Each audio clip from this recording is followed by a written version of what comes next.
निर्दोष लोग जो जेल में बंद हैं उनकी निशर्त रिहाई के संबंध में आज का यह धरना प्रदर्शन आयोजित है। इस अवसर पर अपनी बात रखने से पहले मैं बहुजन समाज में जन्मे उन तमाम संतों, गुरुओं, महापुरुषों को सादर नमन करती हूँ जिन्होंने इस देश में मानवतावाद को स्थापित करने के लिए अपनी पूरी जिंदगी लगा दी। साथ ही बहुजन समाज पार्टी के राष्ट्रीय अध्यक्ष, बहुजन आंदोलन की महानायिका माननीय बहन कुमारी मायावती जी के चरणों में सादर नमन करते हुए आज का यह धरना प्रदर्शन हमारे प्रदेश प्रभारीगण एवं प्रदेश अध्यक्ष जी के नेतृत्व में आयोजित है। तो उन्हें सादर जय भीम करते हुए, समय चूंकि कम है इसलिए मैं आप सभी लोगों को सादर जय भीम करते हुए सीधे बात अपनी रखती हूँ। साथियों, बहुत सारे वक्ताओं ने आज के इस धरना प्रदर्शन का उद्देश्य आप लोगों के सामने रख दिए और मैं समझती हूँ कि बहुत ज़्यादा आप लोगों को बताने समझाने की ज़रूरत नहीं है, लेकिन फिर भी आज जब आपके बीच में मैं उपस्थित हुई हूँ और मुझे बोलने का मौका लगा तो मैं आप लोगों से कहना चाहती हूँ कि आज़ादी के पहले हमें इस देश में किसी भी प्रकार का कोई अधिकार नहीं था, लेकिन आजाद भारत में इस प्रजातंत्र में परम पूज्य बाबा साहब डॉक्टर भीमराव अंबेडकर जी के अथक संघर्षों से इस देश में प्रजातंत्र आया और उस प्रजातंत्र में वोट के माध्यम से राजा चुनने का मौका लगा। लेकिन दुर्भाग्य है कि आजादी के 77 सालों के बाद और वोट देने के 74 साल के बाद भी इस प्रदेश का सबसे बड़ी आबादी का समाज आज अपने अधिकार और सम्मान के लिए सड़कों पर उतर आया है।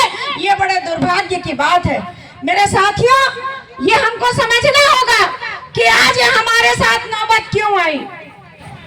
जब भारत आजाद हुआ और उसके बाद से हमने जिनकी भी सरकारें बनाई उन सभी की सरकारों में हमारे साथ में जुल्म ज्यादती कम नहीं हुई।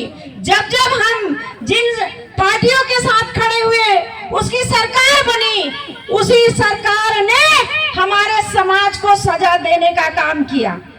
हम जिसके भी साथ खड़े रहे, कांग्रेस के साथ खड़े रहे तो हर बार कांग्रेस ने हमें सजा देने का काम किया और भारतीय जनता पार्टी के साथ भी जब जब खड़े रहे तब तब हमें सजा मिलती रही।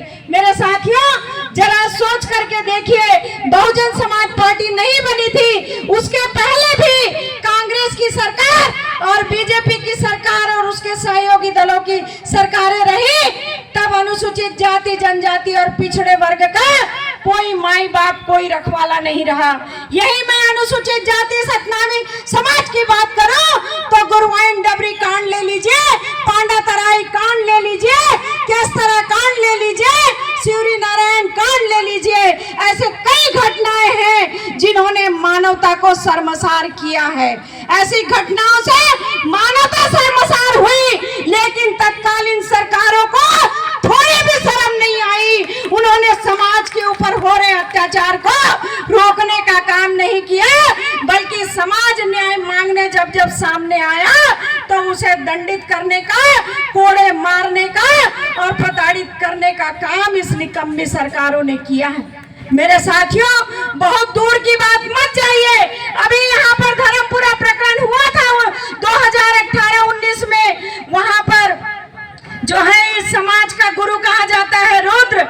लोग कहते हैं, मैं तो नहीं मानती, वो रुद्र उधर मंत्री थे, लेकिन उसके बावजूद भी जब सतनामी समाज के लोग न्याय के लिए उसके दरवाजे गए, उन्होंने पूरे दिन भर लोगों को धूप में बैठाए करके खड़े रखवाया, लेकिन दरवाजा खोलने का काम नहीं किया।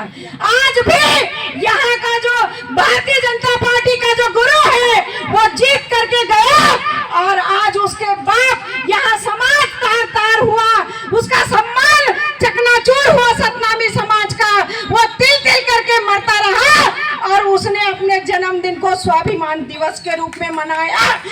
इससे बड़ी शर्म और दुर्भाग्य की बात क्या होगी मेरे साथियों? आप लोगों को समझना चाहिए। आप लोग उन्हें अपने जाति का मानते हो, लेकिन वो आपके जाति के जरूर, लेकिन आपकी नीति आपके विचार के नहीं है। गुरु घासीदास जी के वंशज नहीं है। गुरु घासीदास जी के वंशज होते तो वो गांधी के बंदर बन के नहीं, वो गुरु घासीदास जी के बंदर बन के रहते। जो गुरु घासीदास जी ने कहा कि अहिंसा का मार्ग तो अपनाओ, लेकिन आपके सामने यदि जुल्म जाती हो रही है तो उसके खिलाफ आवाज उठाने के लिए अपना मुंह खोलो। मुंह बंद मत रखो, अपना मुंह खोलो। आपके बहन बेटियां चीखती चिल्लाती है अपनी इज्जत की रक्षा सम्मान के लिए, तो आप लोगों को अपने कान बंद करके नहीं रखना है। अपने सम्मान को जागृत करते हुए, अपने समाज को एकजुट करते हुए इंसाफ की लड़ाई लड़ो, ये गुरु घासीदास जी ने कहा। तो मेरे साथियों, ये जो निकम्मे लोग हैं, आज पहले भी धर्मपुरा पर कांड हुआ, उसके पहले और भी कांड हुए, तो धर्मपुरा ताजा ताजा कांड और ये आज का बलौदा बाजार कांड है, एक कांग्रेस और भारतीय जनता पार्टी के चेहरे को दर्शाता है। और उस दिन भी जो घटना हुई, तो भारतीय जनता पार्टी और कांग्रेस के ये असामाजिक लोग हैं जिन लोगों ने उस घटना को अंजाम दिया और अपनी कायरता का परिचय दिया। अरे हिम्मत होती तो उन लोगों को अपनी जिम्मेदारी लेकर के उस घटना को अपने सिर आंखों पर लेना चाहिए था, लेकिन उन लोगों ने इस घटना को अंजाम दे करके कायरता का परिचय दिखाया और पीठ दिखाने का काम किया और हमारे भोले भाले समाज को फंसाने का काम किया है।